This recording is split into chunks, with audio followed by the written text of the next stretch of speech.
이 팔복의 메시지를 다룰 때 많은 분들이 헷갈려하는 부분이 있습니다. 그거는 이 팔복의 메시지가 이 말씀을 지켜서 천국에 들어가는 방법에 관한 말씀인지 아니면 이미 천국에 들어간 사람들한테 요구하는 말씀인지 헷갈린다는 거지요. 이 질문에 대한 답변을 정확하게 말씀을 드리면요. 이 팔복의 말씀은 이미 천국에 들어간 사람들에게 주신 말씀인 동시에 천국에 들어가는 방법에 관한 말씀입니다. 헷갈리죠? 그렇다고 해서 이 팔복의 가르침이 예수님을 믿지 않는 사람들이 이 말씀을 지킴으로써 구원을 받게 되는 이 행위 구원을 얘기를 하는 건 아니에요. 다만 이미 구원을 받은 사람들이 구원을 받은 뒤에 이 팔복의 말씀을 통해서 내가 이렇게 구원을 받게 됐구나. 하나님이 나를 이렇게 구원하신 것이구나. 시간이 지난 뒤에서 바라보면서 깨닫고 천국 백성답게 살아가게 되는 것. 그게 이 팔복의 말씀인 것이죠. 예전에 이 팔복의 메시지를 다루기 전에 이 팔복의 메시지가 포함된 삼상수훈의 메시지는 무리들이 아닌 제자들에게 주신 말씀이다. 이렇게 말씀을 드렸습니다. 다시 말해 이 산상수훈의 설교는 이미 배와 그물을 버려두고 예수님을 따라온 제자들에게 주신 말씀이라고 얘기를 했지요. 하지만 예수님을 따라왔다고 해서 그들의 구원이 완성된 것은 아니에요. 여전히 그들은 연약하고요. 여전히 그들은 추악했습니다. 이 사실을 우리가 확인을 좀 해보기 위해서 예수님의 수제자라고 보통 부르는 이 베드로라는 사람에 대해서 다시 한번 좀 생각을 해보려고 합니다. 마태복음 16장 21절부터 23절을 봅니다. 이때로부터 예수 그리스도께서 자기가 예루살렘에 올라가 장로들과 대제사장들과 서기관들에게 많은 고난을 받고 죽임을 당하고 제3일에 살아날 것을 제자들에게 비로소 나타내시니 베드로가 예수를 붙들고 항변하여 이르되 주여 그리 마옵소서 이 일이 결코 주께 믿기지 아니하리이다. 자, 지금 제자들에게 비로소 나타냈다라는 뜻은 베드로가 주는 그리스도시요 살아계신 하나님의 아들입니다. 이제 너 알았구나. 내가 하나님의 아들이라는 거 이제 알았구나. 비로소 이제야 내가 너한테 내가 십자가에 달려 죽고 부활할 거를 가르칠 수 있겠구나. 이런 뜻입니다. 이제는 그 정도 수준에 왔구나. 이런 뜻이지요. 그런데 베드로가 이 일이 결코 주께 미치지 아니할 것입니다. 라고 얘기를 했어요. 그랬더니 예수께서 뭐라고 얘기합니까? 사탄아, 내 뒤로 물러가라. 너는 나를 넘어지게 하는 자로다. 내가 하나님의 일을 생각지 아니하고 도리어 사람의 일을 생각하는도다. 마태복음 이 5장의 표현대로라면 6장의 표현대로면 어떤 거예요? 하나님의 뜻을 생각하지 않고 사람의 뜻을 생각한다. 하나님의 나라는 생각하지 않고 네가 원하는 나라를 생각한다. 이렇게 얘기를 하는 거죠. 여러분, 베드로는 예수님의 수제자로 불리는 사람입니다. 그는 배와 그물을 다 버리고 예수님을 따라온 사람이고요. 저자직강으로 이 팔복의 메시지를 예수님께 직접 들은 사람이지요. 심지어 예수님한테 이 책망을 듣기 직전에는 내가 누구라 하니 너는 나를 누구라 고백하겠니? 예수님 손 들고 주는 그리스도시요 살아계신 하나님의 아들입니다. 100점 이렇게 칭찬받았던 그런 사람이에요. 그런데 불과 몇 분 지났다고 이 베드로가 아직도 자기 욕심과 야망을 버리지 못하고 있는 것이지요. 그래서 십자가에 달려 죽으실 것이라는 죽기 위해서 오셨다는 예수님 앞을 가로막고 항변했다. 이 헬라어 원어는 예수님을 막 혼냈다는 거예요. 이상한 소리 하지 마세요. 내가 여기까지 어떻게 왔는데 내 배와 그물은 그러면 누가 보상해요? 이런 뜻이죠. 혼냈다는 거예요. 여기서 그치면 베드로가 아니지요. 마태복음 26장 73절에서 75절 보세요. 조금 후에 곁에 섰던 사람들이 나와 베드로에게 이르되 너도 진실로 그 도당이라 내 말소리가 너를 표명한다 하거늘 그가 저주하여 맹세하여 이르되 나는 예수님 몰라요. 곧 닭이 울더라. 이에 베드로가 예수 말씀에 닭 울기 전에 내가 3번 나를 부인하리라 하심이 생각나서 밖에 나가서 심히 통곡하니라. 애통하니라. 그렇죠? 여러분, 베드로가 어떻게 맹세를 했죠?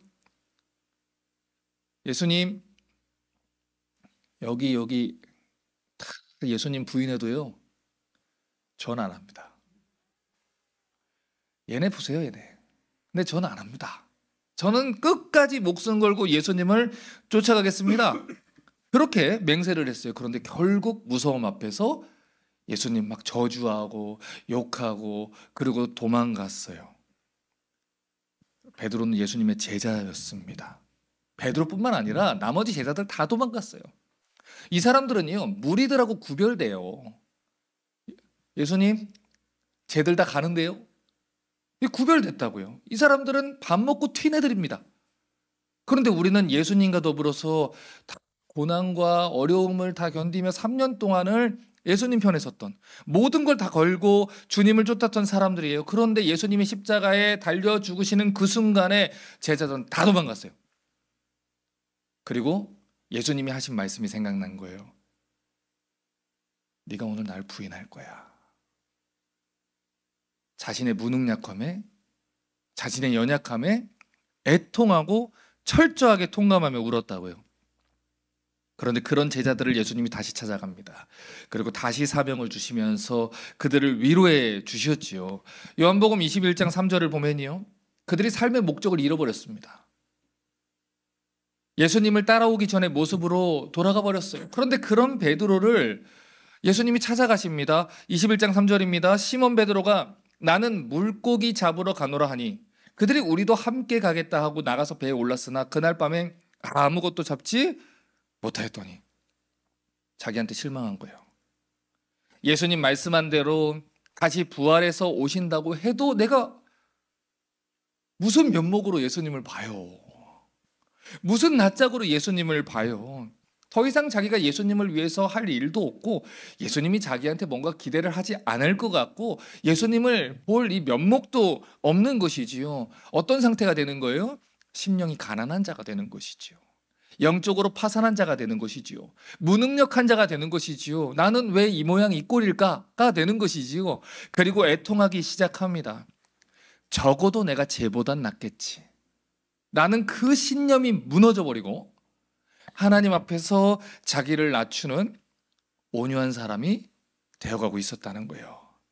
그런데 그런 베드로의 모습은 처음 베드로가 예수님의 제자가 되었을 때 처음 들었던 그 팔복의 설교에서 이미 예견되었던 모습이라는 거예요. 베드로는 예수님이 이미 얘기했던 그 팔복의 메시지 그대로, 그 순서대로 하나님의 손에서 차곡차곡 만들어져 가고 있었다는 것이지요. 마태복음 5장 3절부터 5절을 보겠습니다. 심령이 가난한 자는 복이 있나니 천국이 그들의 것이다. 가난함을 느끼고 있어요. 영적으로 파산했어요. 그런데 누가 오세요? 예수님이 오셔요. 천국이 그들의 것입니다. 애통하는 자는 복이 있습니다. 그들이 위로를 받아요. 누가 위로해 주세요? 예수님이 위로해 주세요. 온유한 자는 복이 있습니다. 그들이 땅을 기업으로 차지합니다. 예수님이 그들에게 다시 사명을 주세요. 천국 백성으로, 천국의 사도로서의 사명을 다시 주시는 것이지요. 말씀 그대로입니다. 이 베드로는 예수님의 제자가 됐고요. 자기의 심령이 가난하고 하나님 앞에서 어떤 선한 모습도 찾아볼 수 없는 자라는 것을 알고 처절하게 울었어요. 처음부터 그랬나요? 처음에는요, 자기가 예수님을 위해서 대단한 일을 할 수 있을 거라고 생각했어요. 우리 청년 때 다 그렇게 했잖아요. 청년 때. 청년 때 하나님 앞에 막 손들고 무릎 꿇고 하나님 앞에서 주님 내 생명을 주님께 드립니다. 그 무서운 찬양 가사를 아무렇지도 않게 하나님께 내 생명 주님께 드리래. 그렇죠? 맹세하고 막 서원하고 다시 한번 무릎 꿇고 확인하고 그렇게 다 했단 말이에요. 그런데 신앙생활을 하면 할수록 이 하나님의 말씀이신 예수님과 동행을 하면 할수록 내가 경험을 하게 되는 게 무엇입니까? 아, 내 대단함과 내 능력과 내 성취입니까? 아니에요. 내가 무능력하구나. 나는 추악하구나. 나는 그런 능력이 없구나. 그래서 그는 애통했습니다. 울기 시작합니다. 그리고 그때 예수님은 베드로에게 천국의 위로를 주시는 거예요. 요한복음 21장 15절입니다. 그들이 조반 먹은 후에 예수께서 시몬 베드로에게 이르시되 요한의 아들 시몬아, 내가 이 사람들보다 나를 더 사랑하느냐? 주님 그러하나이다. 내가 주님을 사랑하는 줄 주님께서 아시나이다. 내 어린 양을 먹으라. 자, 보세요. 지금 예수님이 하신 질문하고 베드로의 대답에는 뭔가 빠진 게 있어요. 예수님은 의도적으로 더하신 거예요. 뭐라고요? 네가 이 사람들보다 나를 더 사랑하냐? 베드로의 언행이잖아요. 베드로가 맹세했던 거잖아요. 예전에 베드로가 자신만만했던 그대로 물어보시는 거예요. 요한의 아들 시몬아, 네가 이 사람들보다 나를 더 사랑하니? 옛날 같으면 베드로가 뭐라 했겠어요? 네, 주님.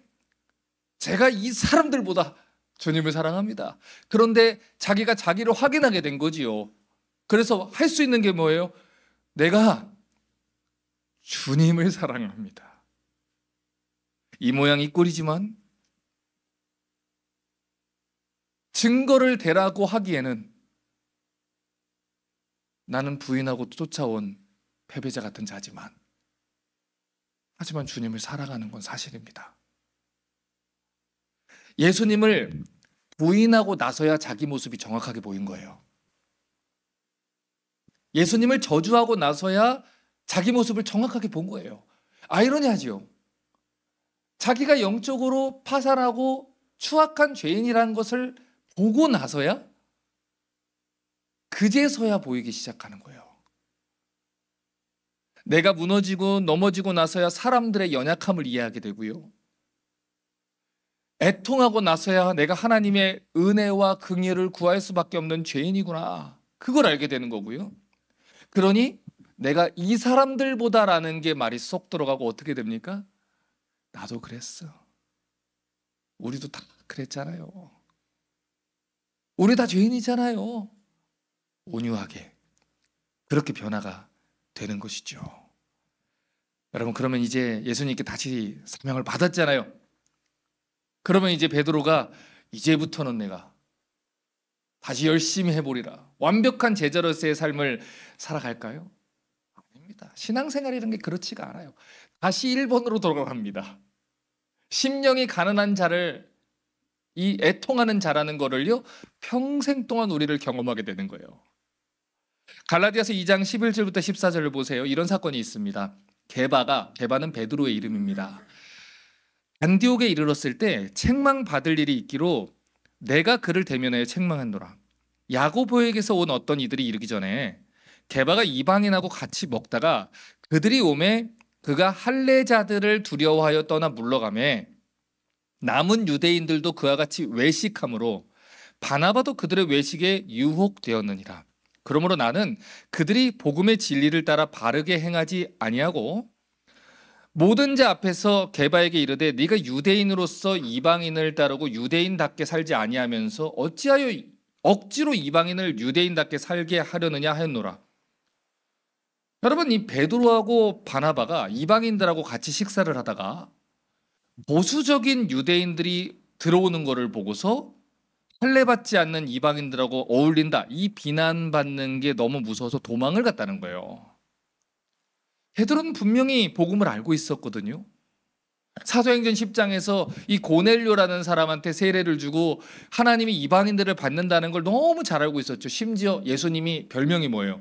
세리와 죄인의 친구 아닙니까? 그거를 분명히 알고 있었음에도 자기의 명예와 사회적인 위치에 흠이 생길까 봐 그 자리에서 도망가는 이 위선적인 모습을 보였다는 거예요. 여러분, 그 모습을 보고서 이방인들이 얼마나 상처를 입었겠어요. 그래서 하나님이 이 바울의 입술을 통해서 그를 책망을 하는 겁니다. 심지어 그 옆에 누가 있었어요? 바나바가 있었어요. 여러분, 우리는 바나바 생각할 때 와, 사랑 많은 사람 이렇게 생각을 하는데 웬걸요, 바나바도 같이 도망을 갔어요. 여러분, 이게 예수님의 수제자라고 불리우는 베드로의 모습이고 사랑이 많다고 불리웠던 바나바의 모습이라는 거예요. 그들은 예수님이 어떤 분인지 알았어요. 예수님의 설교를 제일 많이 들었고요. 그것도 제일 옆에서 정확하게 들었던 사람이에요. 언제든지 질문이 있으면 예수님한테 바로바로 질문하고 답변을 들을 수 있었던 사람입니다. 심지어 이 베드로라는 사람은요, 한 번 설교할 때 막 3천 명이 회심을 하고 5천 명이 회심을 하는 그런 놀라운 부흥을 경험했던 그런 사람이에요. 그런데 여전히 베드로는 영적으로 가난하고 파산하고 애통하는 그런 죄인에 불과했다. 성경은 얘기를 하는 것이지요. 자, 그러니까 이러한 말씀을 통해서 우리는 크리스천이 어떤 존재인지, 예수님을 따르는 제자라는 존재가 어떤 존재인지 다시 확인하게 되는 거예요. 여러분, 크리스천은요, 도덕적으로 윤리적으로 완전한 존재가 아닙니다. 자기에게 끊임없이 실망하고요, 끊임없이 애통하고요, 끊임없이 하나님의 긍휼하심과 하나님의 도우심과 하나님의 다스리심을 구하는 존재가 크리스천이에요. 예수님 도와주시지 않으면 나는 하루도 살 수 없어요. 이게 크리스천이에요. 그래서 오늘 우리가 읽은 마태복음 5장 6절이 이렇게 얘기한 거예요. 의에 줄이고 목마른 자는 복이 있나니 그들이 배부를 것입니다. 이렇게 얘기를 합니다. 자, 이 말씀을 정확하게 살펴보려면요, 각각의 단어들의 의미들을 여러분 좀 잘 생각을 해봐야 돼요. 의에 줄이고 목마른 자, 여기서 의라는 단어는요, 헬라어 성경을 보니까 디카이오 쉬넨이라는 단어를 썼더라고요. 여러분, 이 디카이오 쉬넨이라는 단어를 마태가 4번이나 썼습니다. 그런데 이 단어의 뜻을 정확하게 이해할 수 있는 성경 구절이 마태복음 6장 33절이에요. 그런즉 너희는 먼저 그의 나라와 그의 의를 구하라. 여기서 말하는 의가 디카이오 쉬넨이에요. 의에 줄이고 목마른 자, 같은 단어예요. 그러면 이 모든 것을 너에게 더할 것이다. 여러분, 성경이 말하는 하나님의 의라는 것은 하나님의 다스림이라 그랬지요. 하나님의 통치하심, 하나님의 주권, 하나님의 다스림에는 틀림이 없다. 하나님이 통치하는 것이 옳다. 내가 아니라 하나님이 다스려야 된다. 이거지요. 그래서 나라라는 개념하고 같이 붙어 있는 거예요. 왕이신 하나님이 다스리시는 나라. 그것이 하나님의 의와 관련이 있다는 것이죠. 여러분, 때때로 우리 주변에서 우리가 누군가한테 저 사람 진짜 믿음이 좋아, 이렇게 표현할 때가 있잖아요.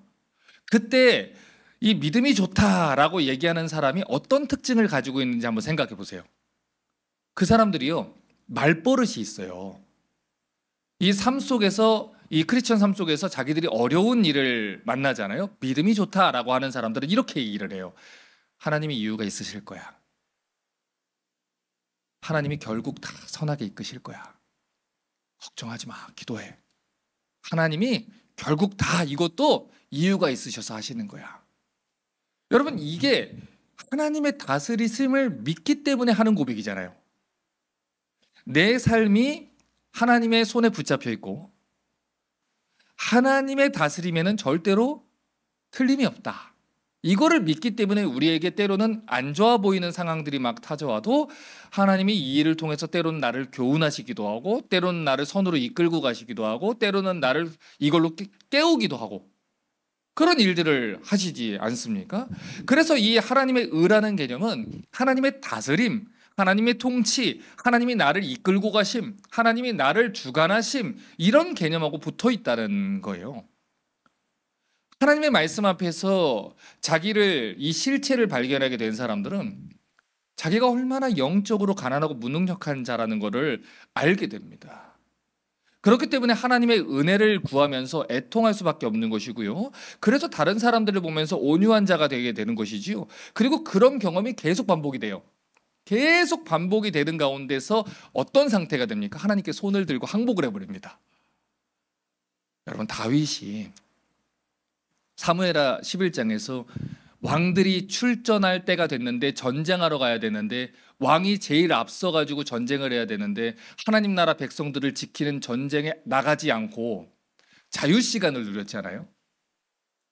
그래서 그 자유시간을 하나님이 주신 권력과 힘과 그리고 시간을 갖고서 어디다 썼어요?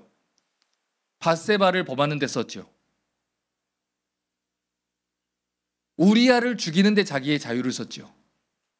여러분, 그게 죄인의 본성이라는 거예요. 여러분, 우리가 심령이 가난한 자, 애통한 자, 또 이 온유한 자, 또 의에 줄이고 목마른 자라는 사이클을 계속 돌면서 우리가 경험을 하는 것은 결국 뭐냐면, 내 인생 자유 시간을 갖고 자유의지를 갖고 내 마음대로 살려고 해봤더니 결국 그거 갖고 다 뭐하더라? 죄 짓더라. 다 망쳐놓더라. 이거를 본다는 것이, 오늘날 미국에서 얼마나 많은 사람들이 자유의지를 가지고서 자꾸 이렇게 씨름을 합니까? 그런데요, 이 자유의지 이 반대편은, 사실 자유의지 논쟁은요, 자유의지 논쟁이 아니에요. 하나님의 주권을 거부하는 운동이에요. 내가 자유의지를 갖겠다는 건 그 내면에 뭐가 있는 거예요? 내 인생 누가 주인이다? 내가 주인이다. 내가 하고 싶은 대로 살겠다. 이거거든요. 근데 성경은 뭐라 그래요? 먹든지 마시든지 다 무엇을 위해서 해라?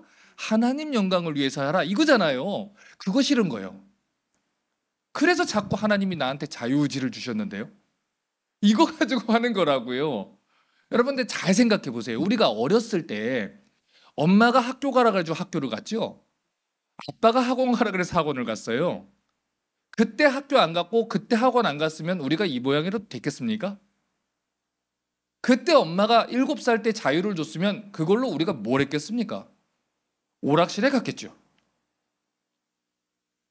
사춘기 때 내 인생 관심하지 마세요. 내가 알아서 할게요. 그러면 뭐 했겠습니까?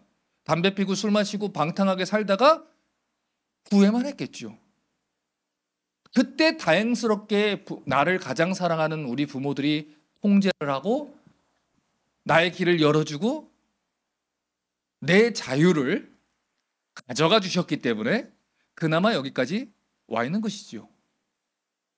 우리를 가장 잘하시는 하나님, 그리고 가장 잘하시는 하나님이 우리를 다스려 주시는 것, 그것이 답이구나.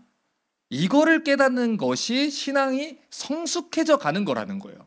그래서 제가 언젠가 여러분께 그런 얘기를 해서, 저는 하나님 앞에서 2가지 문제가 왔을 때 하나님 앞에 이렇게 기도합니다. 하나님, 저는 어디로 가든지 상관없습니다. 하나님, 차라리 그냥 옵션 하나가 없었으면 좋겠습니다.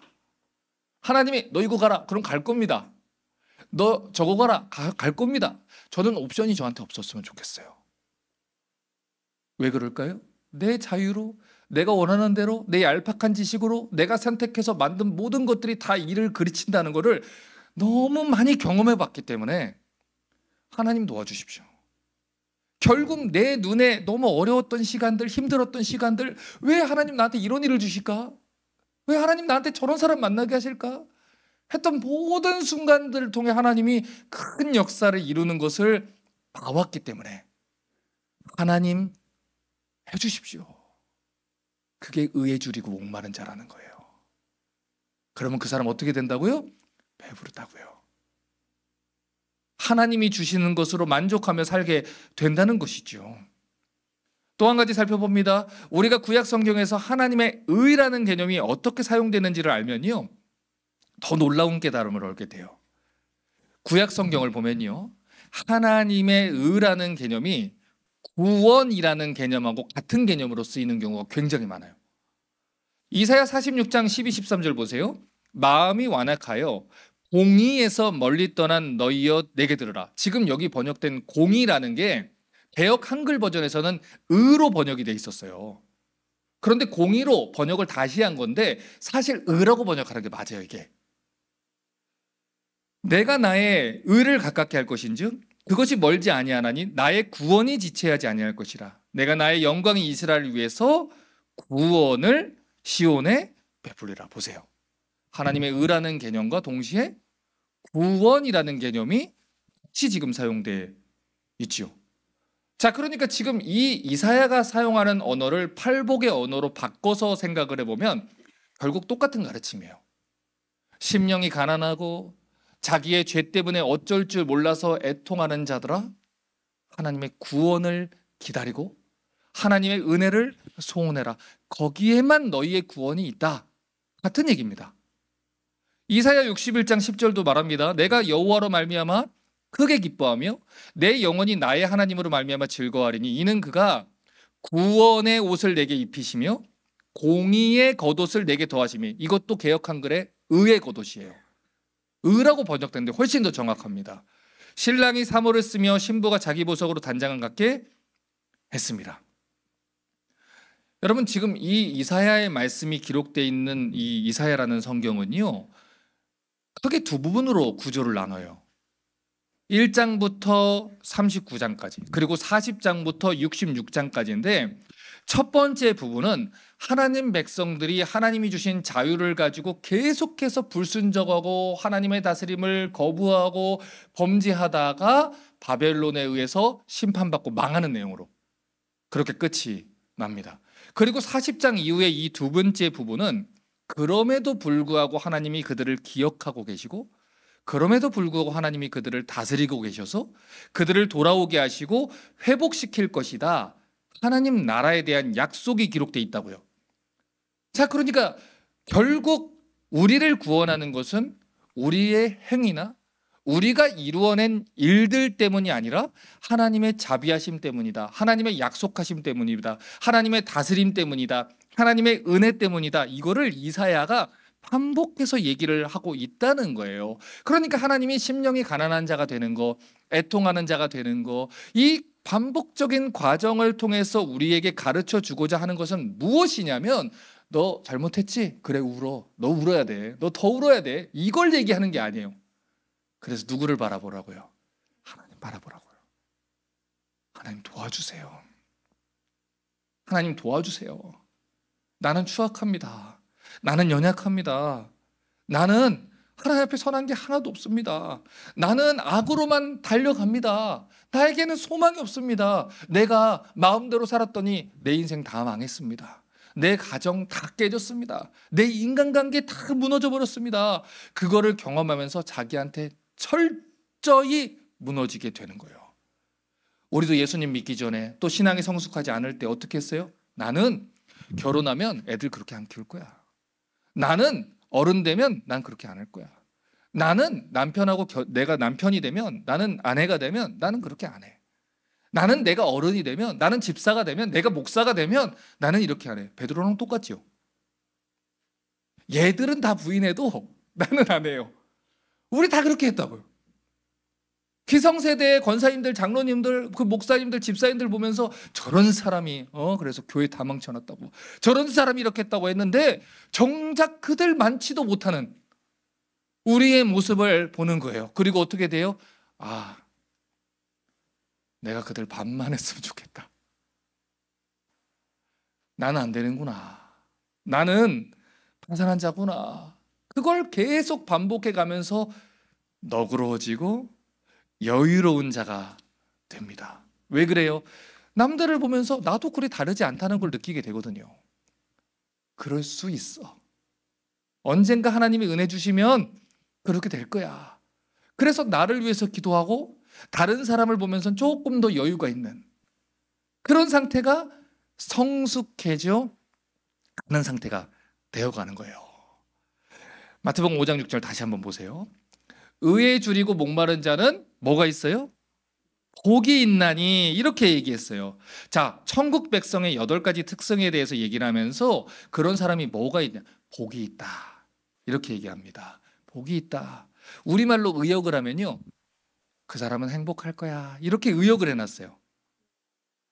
여러분, 이 복이 있나니라는 헬러 단어를 찾아보니까 마카리오이라는 단어를 썼더라고요. 그런데 이 마카리오이라는 단어는요, 하나님이 인정하시는 진짜 복된 상태, 하나님이 주시는 복을 누리고 있는 상태, 그때 마카리오이라는 단어를 써요. 그러니까 예를 들어서 우리가 저 사람 진짜 복 받았어, 이렇게 얘기를 할 때 우리의 관점하고 하나님의 관점하고 좀 다를 수 있다는 걸 우리가 생각을 해야 된다는 거예요. 우리는 언제 그런 얘기를 해요? 저 사람이 사업이 잘 될 때, 그렇죠? 저 사람이 돈 많이 벌었을 때, 그렇죠? 누군가가 성공해가지고 좋은 차를 타고 다닐 때, 그렇죠? 누군가가 인스타그램에다가 자기가 사람들이 막 부러워할 만한 막 그런 게시글을 막 올릴 때, 자녀들이 좋은 대학에 들어갈 때 우리는 저 사람 복 받았어, 이렇게 얘기를 한다고요. 그런데 예수님은요, 우리의 이 세속적인 관점하고 전혀 다른 복 받은 상태를 얘기한다는 거예요. 누가 복 받은 사람이냐?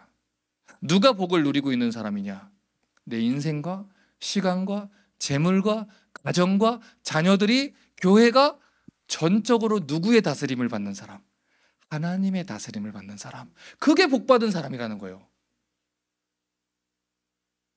내가 하나님 말씀을 듣기 원하는 것, 내가 하나님 말씀대로 찬양하기를 원하는 것, 내 자녀가 하나님 말씀대로 순종하기를 원하는 것, 그게 복받은 사람이라는 것이죠. 고린도후서 6장 9절과 10절을 보면요, 어떤 사람이 천국을 누리는지 정확하게 얘기했습니다. 세상에서는 무명한 자 같지만 하나님께는 유명한 자고, 죽은 자 같지만 보라 우리가 살아있다. 징계를 받는 자 같지나 죽임을 당하지 않고, 근심하는 자 같지만 항상 기뻐하고, 가난한 자 같지만 많은 사람을 부유하게 하고, 아무것도 없는 사람 같지만 모든 것을 가진 자로다. 여러분, 바울이 이 성경을 기록할 때요, 고린도 교회를 점령했던 수많은 거짓 교사들로부터 모함을 받고 있었어요. 어떤 모함이냐? 하나님이 바울을 정말 사용한다면 그가 왜 감옥에 갇히겠어요? 하나님이 정말 바울을 뜻대로 사랑하고 또 사역할 때 쓰셨다면 왜 그가 돌에 맞아가지고 피투성이가 됐겠습니까? 하나님 뜻대로 바울이 살아가는 사도라면 왜 그가 탄 이 배가 파도에 휩쓸려서 깨져버립니까? 왜 그가 독사의 손에 물립니까? 왜 로마의 감옥에 갇힙니까? 왜 수많은 동역자들이 그 사람을 떠납니까? 이 거짓 교사들이요, 이 땅의 세속적인 이 복의 관점을 가지고 바울을 계속 공격을 했어요. 바울만 그랬습니까? 욥도 그랬잖아요. 욥의 친구들이 그를 둘러싸고서 하나님께 너는 복을 받지 못했다. 네 자녀들 다 죽지 않았느냐? 네가 하나님 앞에 범죄해서 그런 거다. 네가 하나님을 경외하면 그런 일이 있을 리가 없다. 그렇게 얘기했다고요. 여러분, 이게 바울과 욥의 문제입니까? 우리도 똑같은 거죠. 하나님 뜻대로 살아가는데 사업이 문을 닫아버렸어. 하나님 뜻대로 살아가는데 우리의 자녀가 갑자기 누군가가 죽었어. 병에 걸렸어요. 암에 걸렸어요. 교회는 사람들이 이렇게 와야 되는데 목사님이 막 고발당해, 고소당해. 여러분, 그때 거짓 교사들은 뭐라고 얘기한다고요? 하나님이 사랑한다면 저렇게 하겠어? 한다고요. 그런데요, 그거는 천국의 복을 모르는 사람들이 속이는 거라고 얘기를 하는 거예요. 요한계시록 1장 3절을 보면요, 어떤 사람이 복이 있느냐, 어떤 사람이 마카리오스냐, 이렇게 얘기를 합니다. 이 예언의 말씀을 읽는 자와 듣는 자와 그 가운데 기록한 것을 지키는 자는 뭐가 있어요? 복이 있나니. 보세요, 말씀을 읽고 있지요, 말씀을 듣고 있지요. 여러분, 지금 이 자리에 이렇게 있을 수 있는 건요, 하나님 은혜 주시지 않으면요 있을 수가 없어요. 하나님 복 주신 거예요. 그런데 그 가운데 기록한 것을 어떻게 하는 자가 복이 있다? 지키는 자가 복이 있다라는 거예요. 물론 읽는 게 첫 번째 스텝이에요. 듣는 것도 또 두 번째 스텝이에요. 그러나 운동해야 살 빠진다는 걸 알아요. 어떻게 운동해야 되는 거 영상으로 봤어요. 그러나 운동을 해야 효과가 있는 것처럼 그 말씀에 기록된 대로 지키는 자가 복이 있다. 그들이 배부를 것이다. 하나님 말씀을 먹는 자가 배부를 것이다. 하나님 말씀대로 사는 자가 하나님을 신뢰하게 될 것이다. 하나님 신뢰하며 그 다스림대로 살아가는 자는 그 믿음이 점점 더 강해질 것이다. 두려워하지 않을 것이다. 어려운 상황 속에서 그거 하나 가지고 눈물 짓지 않을 것이다. 흔들리지 않을 것이다. 불안하지 않을 것이다. 제가요, 가끔 청년 자매들하고 이렇게 상담을 할 때요, 어떤 사람을 이제 배우자로 삼아야 되냐라고 얘기할 때 꼭 하는 얘기 중에 하나가 이거 있어요.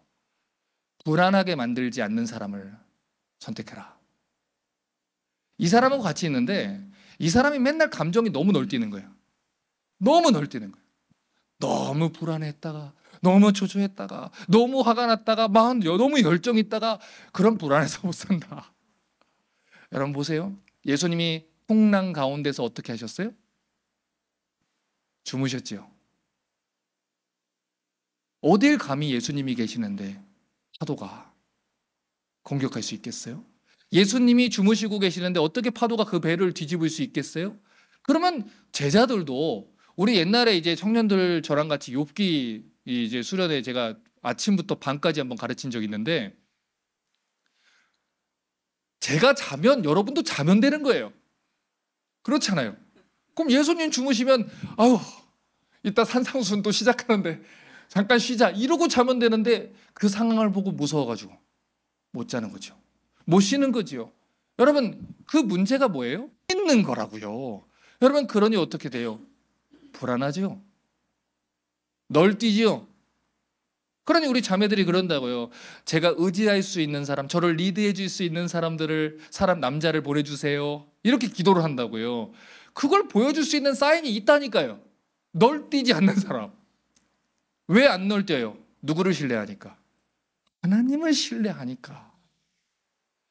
여러분 다시 물을게요. 예수님의 제자들이 성경 말씀을 지키고 또 그대로 살아간 결과가 뭡니까? 구약의 성도들이 말씀대로 살아간 결과가 뭡니까? 히브리서 11장 36절부터 38절 보세요. 또 어떤 이들은 조롱과 채찍질뿐만 아니라 결박과 옥에 갇히는 시련도 받았으며 돌로 치는 것과 톱으로 켜는 것과 시험과 칼로 죽임을 당하고 양과 염소의 가죽을 입고 유리하여 궁핍과 환난과 학대를 받았으니 이런 사람은 세상이 감당하지 못하느니라. 그들이 광야와 산과 동굴과 토굴에 유리했느니라.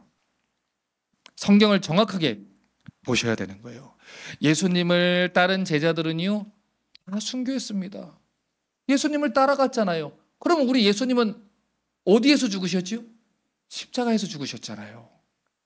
예수님이 스포츠카 타고 안녕 그러고 가셨나요? 십자가에서 죽으셨잖아요. 크리스찬들은 크라이스트를 따라가는 사람이에요. 그리고 부활하셨지요. 크리스천들은 크라이스트를 따라가는 사람이에요. 우리 또한 예수님과 죽게 될 것이지만 부활하게 될 겁니다. 그것을 믿고 있기 때문에 기꺼이 순교할 수 있었던 거예요. 그런 자들을 향해서 예수님이 뭐라고 얘기합니까? 복이 있도다. 그렇게 얘기합니다. 왜냐하면 죽음이라는 것이 그들을 하나님의 의에서 다스림에서 끊어낼 수 없었기 때문이에요. 이제 설교를 정리를 해볼게요. 여러분 오늘날은 100세 시대라고 얘기를 합니다. 여러분 100세 시대라는 건 여러분에게 복입니까? 여러분 예수님을 믿지 않는 사람이 100세까지 살면 100세까지 죄 짓고 가는 겁니다. 1년 죄 짓고 그 죄 짓는 걸로 매 맞고 끝날 거를 100세까지 죄 짓고 매 맞고 가는 겁니다. 그래서 그런 사람들한테는 장수가 복이 될 수가 없죠. 내가 오늘 주님을 따라가다 순교합니다. 그러다 그게 끝이 아닙니다. 그 뒤에 영원한 생명이 주어지고 그 뒤에 주님께서 준비한 천국의 실체가 우리에게 오게 되는 것입니다. 그걸 믿는 사람들은 이 땅에서 주어지는 그 작은 것들에 연연하지 않게 된다는 거예요. 여러분 우리는 연약합니다. 우리는 영적으로 무능력한 자들입니다. 유혹받기도 쉽습니다. 세상에 타협하며 살기도 쉬운 존재입니다. 어제는 골리앗과의 전투에서 싸웠다가 이겼을지라도 잠시 잠깐 방심하면 우리는 밧세바를 취하고 우리아를 죽일 수 있는 사람이 죄인의 본성이에요. 그래서 다윗이 시편 42편 1절에서 뭐라고 고백합니까? 하나님 사슴이 시냇물을 찾기에 갈급함같이 내 영혼이 주를 찾기에 갈급하나이다. 하나님 저 하나님 말씀 듣지 않으면 죽습니다. 오늘 하나님 말씀 듣지 않으면 살 수가 없습니다. 그렇게 그들은 마태복음 5장 6절에 기록한 것처럼 의에 줄이고 목마른 자가 된다는 거예요. 자, 그런데 이 말씀을 잘 보세요. 지금 의에 줄였고 목말랐던 자가 아니죠. 지금 이 단어의 형태는요, 계속되는 행동을 나타내는 현재 분사의 형태가 기록돼 있어요. 다시 말해서 지금도 계속해서 의에 줄이고 계속해서 목마른 자라는 뜻입니다. 옛날에 언젠가 한번 내 삶이 어려울 때 반짝 하나님의 은혜를 구했던 그 상태가 아니고 오늘도 내일도 1시간 뒤에도 1년 뒤에도 10년 뒤에도 하나님 은혜 없으면, 하나님이 날 다스려 주시지 않으면 나는 살 수 없습니다. 계속하는 이 행동을 나타내는 현재 분사, 그렇게 되어 있다는 거예요. 내가 크리스천이라는 증거, 내가 구원받았다는 증거는 나의 죄에 대한 지속적인 애통함과 분노에서 확인되어져요. 하나님 앞에 무릎 꿇고 아무리 애써봐도 나에게는 선한 것이 없다는 것을 알고 날마다 은혜를 구하는 그 모습에서 확인이 되는 겁니다. 그래서 이 구원받은 사람은요, 계속해서 구원을 사모하게 되어 있어요. 오늘 나의 죄에서 구원해 주시기를, 가련하고 가난한 나의 영적 상태에서 구원해 주시기를, 나의 의지와 생각과 감정을 하나님께 온전히 다 항복하고 그저 하나님 말씀대로 하시기를, 하나님 원하는 대로 하시기를, 내 뒷덜미를 잡고 끌고 가셔도 좋으니 하나님 하시기를, 그렇게 목표로 삼고 살아가게 되는 겁니다. 그러니 구원의 확신이라는 말을 여러분 오해하지 마십시오. 구원의 확신이라는 것은 내가 무슨 죄를 짓는다고 해도 하나님 다 용서해 줬으니까 마음 편하게 살자, 여기에서 오는 자기 확신의 감정이 아니에요. 오히려 그거는 내가 무슨 일을 해도 이 구원은 내 노력으로서 이루어지지 않는다, 이것을 확인을 하고 하나님의 은혜와 예수 그리스도의 십자가만 붙들고 엎드리는 자에게 주어지는 약속입니다. 그리고 그런 자에게 하나님은 하나님의 너그러우심을 보여주시고 하나님의 여유로우심을 보여주시고 매를 맞는 가운데서도 아, 내가 하나님의 자녀구나 라는 것을 알게 하는 것입니다.